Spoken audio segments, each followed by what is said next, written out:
का ताज़ा या पुराना गौमूत्र, है ना, पुराना या ताज़ा दोनों है, उसमें कंडीशन ताजे की नहीं है, पुराना भी होगा, बैल का भी चलेगा और गाय का भी चलेगा, उसमें ये नहीं है कि यहाँ पर भैंस का अवॉइड करें आप, भैंस का नहीं, गाय का ही होना चाहिए। तो 20 लीटर ताज़ा या पुराना गाय का मूत्र, 2 किलो चाहिए उसमें उड़द दाल का आटा।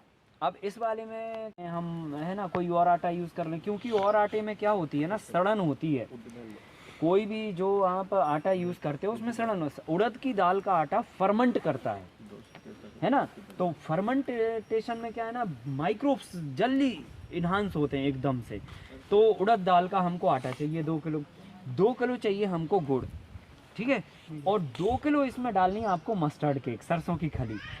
तो ये जो सरसों की खली है ये क्या करती है ना, ये इसमें गंधक होता है, मैग्नीशियम सल्फेट होता है, आयरन होता है, फिर जिंक होती है, तो ये जो एलिमेंट हैं जो हम नेचुरल रिसोर्सेज से और दूसरे फार्मूले में नहीं दे पाते, तो इसीलिए हम इसमें सरसों की खली 2 किलो मिला देते हैं।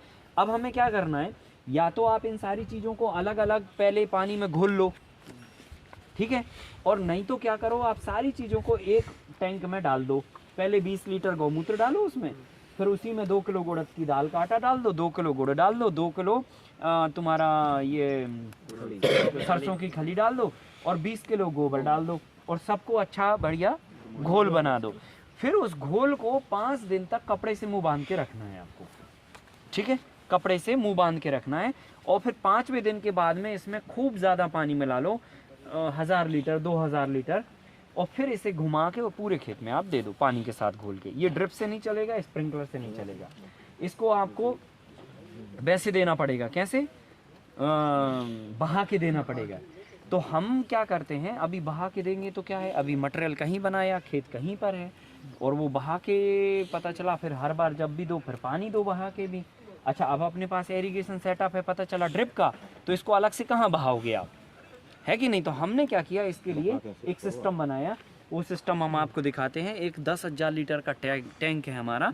तो हम क्या करते हैं, गुड़, गोबर, गौमूत्र, उड़द दाल का आटा, ये सब अलग अलग रख लेते हैं घोल घाल के, और फिर सबको एक साथ में मर्ज कर देते हैं, और फिर उस टैंक को पूरा भर लेते हैं, और उसमें फिर हम डालते हैं मड पंप मशीन, है ना, जो कीचड़ को भी उठा दे काम करती है, और फिर उसका सेटिंग पाइप से और पूरा वो करके ऑटोमाइज सिस्टम लगा रखा है, जिस खेत में ले जाना उधर की बाल खोली, पाइप लगाया और घुमा के अपना दे दिया।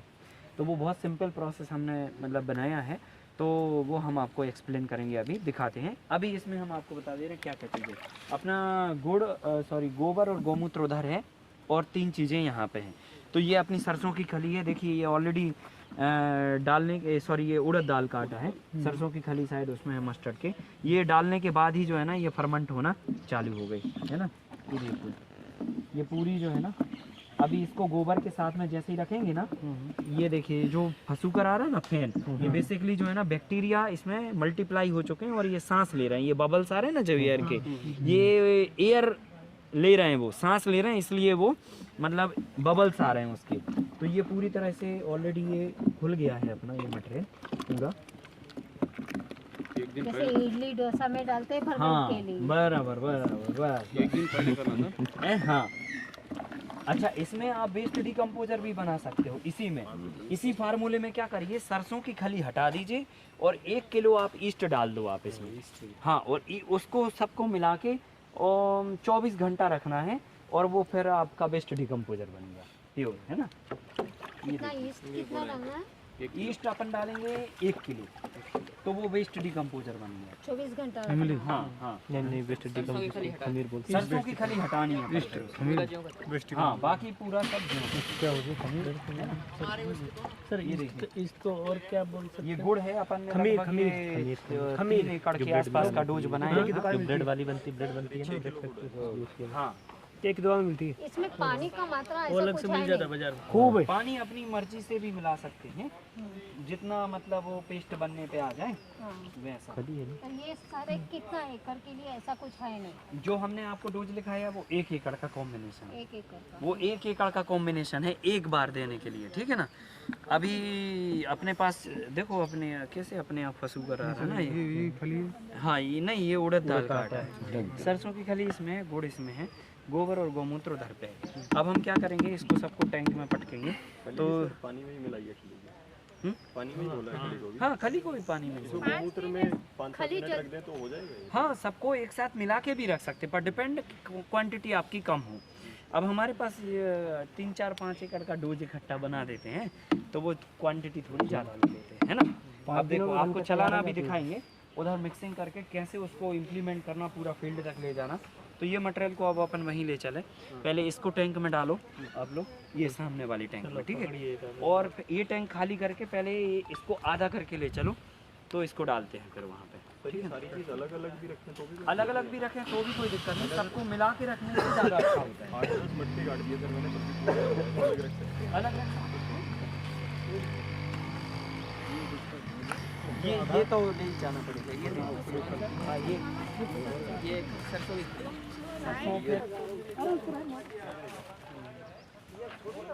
बस देखो, अपन ये गुड़ डाल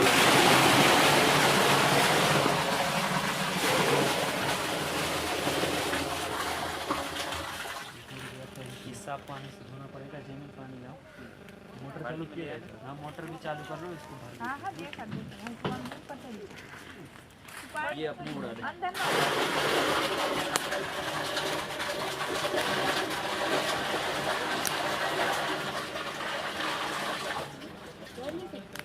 हैं? हाँ हाँ, ले आओ वो वाला भी। इसमें गोबर नहीं डलवा रहे? गोबर सब डलवा रहा है पूरा, सब डलेगा। अभी 2 चीज़ें डल गई हैं, सरसों की खली और अब गोबर। तो गोबर जो है ना, चैन बना हुआ, आप लोग उधर से भर भर के लाने हैं, बाल्टी से भर के ले रहे हैं।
पांचों चीजों को हमें जो सावधानियां याद ध्यान रखनी है, वो हम आपको बातें बता रहे हैं। पांचों चीजों को एक साथ मिला के, या तो अलग अलग घोल के आप एक साथ बाद में मिला दो, और या पांचों को एक साथ मिला दो।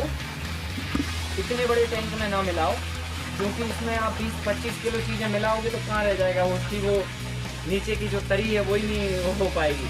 तो बेटर ये होता है कि आप 200 लीटर का एक प्लास्टिक का ड्रम लो, उसमें ये सारी चीज़ें आपस में मिक्स कर दो, वो ज़्यादा अच्छा होता है। आपस में सबको मिक्स कर दोगे तो, और 5 दिन तक के लिए कपड़े से उनको ढक के रखो। कपड़े का मुँह, मतलब एयर टाइट नहीं करना है, कपड़े से मुँह ढक के रखना है। 5 दिन के बाद में फिर आप इस टैंक में उसको शिफ्ट करो मटेरियल में, और फिर उसको थोड़ा क्लॉक और एंटी क्लॉक वाइज घुमाओ, और फिर इस टैंक को पूरा भर लो जो भी आपकी कैपेसिटी है। फिर उसके बाद ये मड पंप इसमें डाल दो, और फिर इसको चालू करो, और 2 इंची के पाइप से जहाँ पे भी आपको खेत में देना है, तो आप फ्लेक्सिबल वाला रोल वाला पाइप लो, और उससे आप धार लगा के आप दे दो। ये एवरी 15 डेज, मतलब 15 दिन में एक बार फसल को देना चाहिए। इससे फसल के लिए जो सूक्ष्म तत्वों की जरूरत होती है वो पूरी करता है। सरसों की खली होने से बहुत सारे ऐसे तत्व जो हम जैविक तरीके से नहीं दे पाते हैं फसलों में, वो सरसों की खली में मिल जाते हैं। जैसे मैग्नीशियम सल्फेट, गंधक मिल जाता है, है ना, नेचुरल गंधक सोर्स हमें नहीं मिल पाता, ठीक है। तो गंधक का बहुत बड़ा सोर्स है सरसों की खली, मैग्नीशियम सल्फेट का सरसों की खली बहुत बड़ा सोर्स है, और जिंक का भी बहुत बड़ा रिसोर्स है। तो सरसों की खली में ये 3 तत्व बराबर मात्रा में अच्छे से मिलते हैं, इसलिए हम गुड़ के साथ में, गोबर के साथ में, उड़द दाल के आटे के साथ में सरसों की खली भी ऐड कर देते हैं। ये कंप्लीट एक माइक्रोन्यूट्रिएंट का फार्मूला बनता है। इसको हमें 15-15 दिन में फसल को देना चाहिए। ये देने के बाद आप पीछे से भले तो आप स्प्रिंकलर चला दो, पानी चला दो, है ना, कुछ भी कर सकते हैं वो, या ड्रिप भी है आपके पास तो ड्रिप चला दो। ये मटेरियल ड्रिप से, स्प्रिंकलर से नहीं जाएगा, ये मटेरियल अलग ही इसका सेटअप करना पड़ेगा। तो हम पहले क्या करते थे, डब्बा बाल्टी से देने का काम करते थे, बहुत एक्सपेंसिव होता था और है ना, बहुत लोग लगते थे। अब हमने ये ऑटोमाइज सिस्टम कर दिया, एक टैंक परमानेंट आप बना लो, है ना, और ये मड पंप रख लो। ये मड पंप कीचड़ उठाने का काम करता है। ये नॉर्मल मशीन होगी, चुक कर देगी। ये कीचड़ उठाने वाला पंप है, ये म्युनिसिपल कॉर्पोरेशन के लोग यूज करते हैं नाली से कीचड़ उठाने के लिए। तो ये क्या करता है ना कि गोबर जैसे सॉलिड भी हुआ, धोखे से वो तो होता ही है इसमें, तो वो जो है ना ये फंसने नहीं देता, ये फेंक देता, निकाल देता है। पर शर्त ये होना चाहिए कि आगे जो आपका आउटलेट है वो पतला नहीं होना चाहिए। अगर वो पतला रहा तो वो क्या करेगा, आगे जाके वो चोक कर देगा। तो इसलिए इसको अपन जो है ना मोटा पाइप आखिरी तक रखते हैं, और फिर उसके बाद में जो है ना इसको बढ़िया अपन वो कर देते हैं, ठीक है ना। तो ऐसे अपन को करना चाहिए।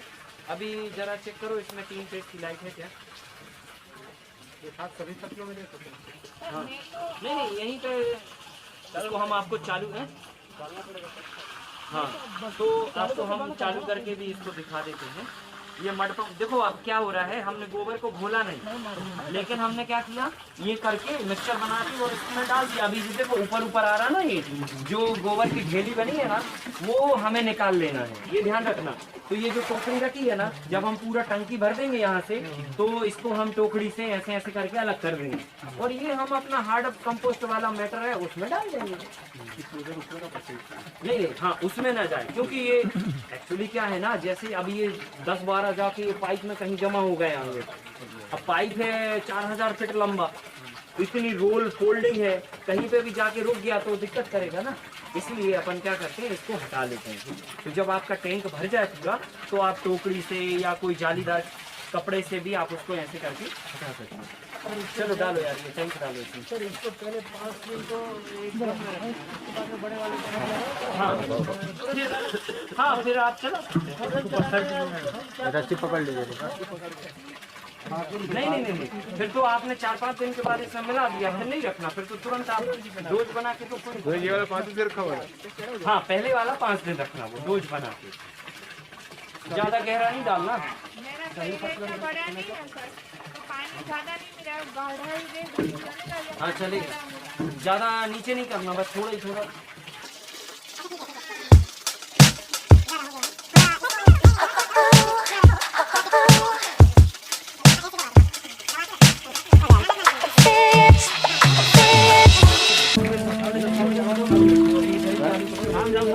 देखो हमने क्या किया है, सुनो, एक सामने जाओ, यहाँ पे बहुत अभी जब हम चालू करेंगे ना तो इसमें भी आएगा मटर, ये बाईपास है। हाँ देखो ये इसमें से उठा रहे हैं, एक पाइप से तो उधर जा रहा है और एक पाइप से ये वापस रिटर्न हो रहा है। अब ये क्या होता है, फुली जब रिटर्न होता है तो ये इसको बोलते भी जाता है साथ में। ये 1 इंची है, ये वाला 2 इंच, ये 1 इंच, ये 1.25 इंच, ये नहीं है इसका, ये इसका पाइप नहीं है। इसका पाइप जो है ना ये हमारे एक सीधा जा रहा है और एक बाईपास बना के हमने ये आउटलेट निकाल दिया ताकि ये नहीं में घुस जाए और हमें ये पता चलता है कि पाइप तो नहीं हुआ, और अगर कहीं हो गया तो यहाँ पे प्रेशर कम हो जाएगा और नहीं तो उधर जो इधर से निकलता रहेगा, मशीन खराब नहीं होगा। कमी लाइन में आपको काम करना चाहिए, जब तक आप खेलने आओगे हो गया तब तक मशीन ऑप्शनल रखने से आपको मतलब अच्छा रहता है कि आप सकते नहीं है कहीं, है ना, कहीं दिक्कत नहीं है, ये चीज़ आपको ठीक है, समझ में आ जाएगा।